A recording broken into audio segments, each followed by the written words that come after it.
Fresh off yesterday's fundraising visit to the Valley, Senator J.D. Vance traveling to the southern border in Arizona. Today, the Republican vice presidential candidate blasting the immigration policies of President Biden and Vice President Harris. At the same time, some lawmakers were doing damage control after former President Trump questioned Harris's racial identity. ABC's Alexis Christoforous has more from the campaign trail. Stephen, in his first trip to the southern border as the Republican vice presidential candidate, Senator Vance said Vice President Harris failed as the, quote, border czar, promising to turn things around quickly on immigration if he and his running mate Donald Trump are in the White House.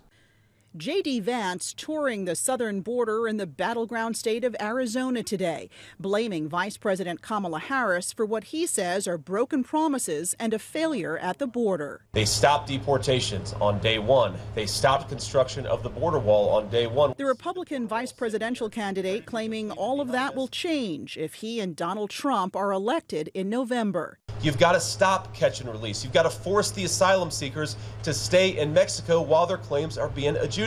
At a Georgia rally earlier this week, Harris defended her record on immigration and shot back at former President Trump. Donald Trump, on the other hand, has been talking a big game about securing our border, but he does not walk the walk. Meantime, President Trump doubling down on comments he made at the National Association of Black Journalists convention this week. She was always of Indian heritage, and she was only promoting Indian heritage. I didn't know she was black until a number of years ago when she happened to turn black, and now she wants to be known as black. Some Republicans today sidestepping reporters' questions about Trump's remarks. I did think it was relevant that he showed up, and she did not.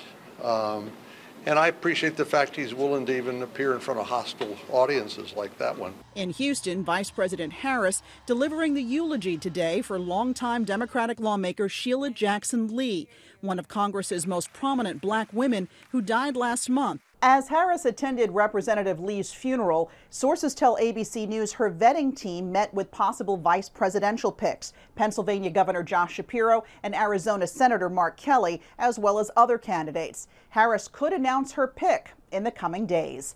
In New York, Alexis Christoforous, ABC 30 Action News.